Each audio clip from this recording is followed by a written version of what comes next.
बिना time waste करे आते हैं सीधा मुद्दे की बात पर। एडवांस अकाउंट्स में सर हम ऐसा क्या पढ़ें कि हम पास तो कम से कम हो ही जाएं। तो बच्चों ये टेंशन अब आपके मन में आई गई होगी ऑब्वियसली, क्योंकि अब सिर्फ 1 महीना आपके पास बचा हुआ है। तो देखो बच्चों, आपका जो एग्ज़ाम है एडवांस अकाउंट्स का जो पेपर है, बेसिकली उसकी वेटेज ICAI ने जो गिवन दे रखी है उसके अंदर आपके अकाउंटिंग स्टैंडर्ड्स की वेटेज है लगभग 55 मार्क्स की, जिसमें आपको 1 से लेकर 29 तक जितने सारे अकाउंटिंग स्टैंडर्ड्स हैं उनकी कवरेज को दिया गया है। उसके बाद जो दूसरी वेटेज आपको दे रखी है वो है कंपनी अकाउंट्स की, जिसमें रिकंस्ट्रक्शन भी इंक्लूडेड है, जिसमें बेसिकली आपका फाइनेंशियल स्टेटमेंट आ गया, कैश फ्लो आ गया, बायबैक आ गया और रिकंस्ट्रक्शन आ गया। इसकी वेटेज है 35 मार्क्स की।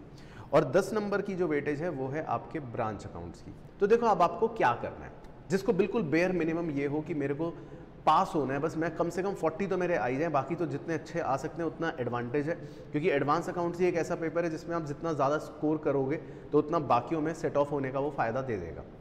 तो मेरे हिसाब से आपको क्या करना चाहिए, देखो सबसे पहले आप एक काम करो, सबसे पहले आप ब्रांच अकाउंटिंग पढ़ो, क्योंकि देखो ब्रांच अकाउंटिंग एक ऐसा चैप्टर है जो आपने BCom में भी पढ़ रखा है, चाहे हाफ हार्टेडली पढ़ रखा हो या फुल हार्टेडली, तब भी कुछ तो आपको पता ही है। दूसरी चीज़, इसका किसी भी और चैप्टरों से कोई भी लिंक नहीं है, कोई लिंक नहीं है दूर दूर तक, एक बिल्कुल एग्जॉस्टिव चैप्टर है।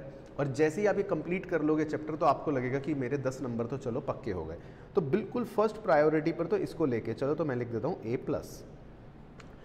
अब उसके बाद जैसे ही आपका ब्रांच अकाउंट खत्म हो जाए उसके बाद आप करो कंपनीज़।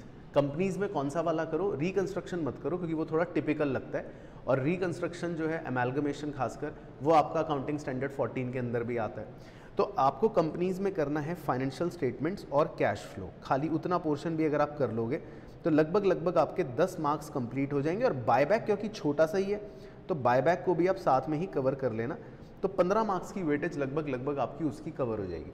और अगर रिकंस्ट्रक्शन की मैं बात करूं तो रिकंस्ट्रक्शन लगभग 20 नंबर तक की वेटेज रखेगा, ये फॉर श्योर है।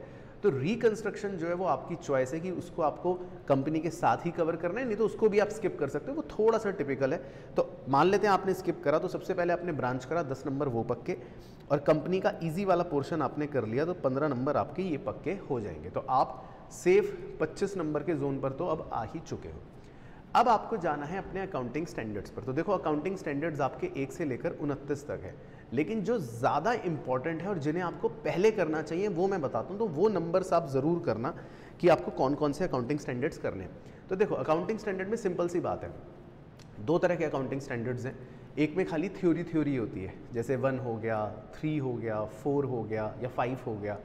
कुछ में होते हैं प्रैक्टिकल्स, तो वो आप नोट कर लो, हालांकि आपको पता भी है। लेट से 2 इन्वेंट्री का, 7 कंस्ट्रक्शन कॉन्ट्रैक्ट्स का, इसके बाद आप लिख सकते हो 12 गवर्नमेंट ग्रांट्स का।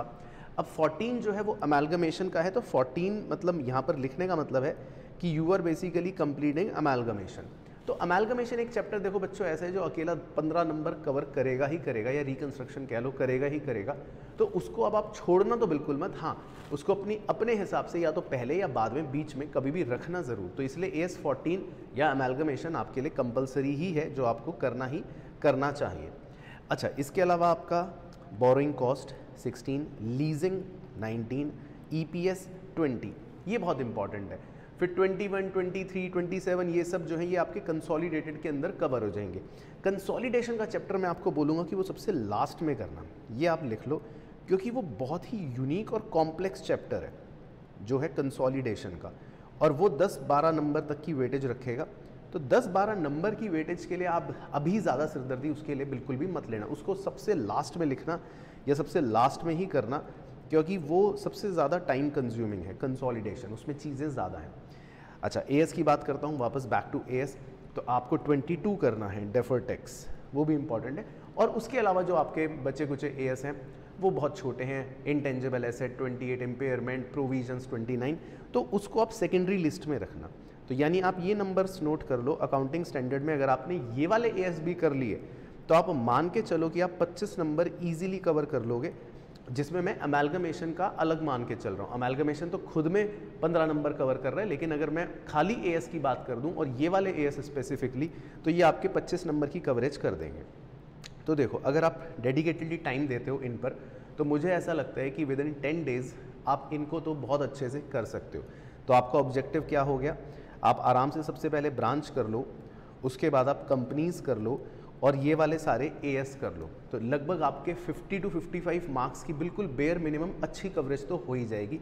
उसके बाद आप रिकंस्ट्रक्शन करना, तो जैसे ही आपने रिकंस्ट्रक्शन कंप्लीट करा तो आप पहुंच जाओगे 70-75 पर। उसके बाद जितने थ्योरेटिकल अकाउंटिंग स्टैंडर्ड्स हैं उनको कर लेना, तो आप लगभग 90 तक पहुंच जाओगे। और सबसे लास्ट में आप कंसोलिडेशन को करना, तो आपकी 100 मार्क्स की मतलब कवरेज कंप्लीट हो जाएगी। लेकिन इस ऑर्डर में करने से आपको ये थोड़ा सा फ़ायदा रहेगा कि शुरू में जो इजी पोर्शन है और जो आपको 50-55 नंबर की कवरेज करवा देगा, तो एकदम आपको लगेगा कि मैंने सही तैयारी कर ली है। तो इसको ज़रूर फॉलो करना। बाकी कोई भी अगर क्वेरी है तो नीचे कमेंट में मुझे ज़रूर बताना, मैं कोशिश करूँगा अगली वीडियो में आपको उस पर भी ज़रूर एक वीडियो बना कर दूँ। और वीडियो लाइक ज़रूर करना, आपके लाइक शेयर से हमें भी पता चलता है कि आप वीडियोज़ पसंद कर रहे हैं। और अपने सभी दोस्तों के साथ, खासकर CA इंटर का जिनका एग्ज़ाम है, ये शेयर ज़रूर कर देना। बाकी आपके एग्ज़ाम के लिए ऑल द बेस्ट।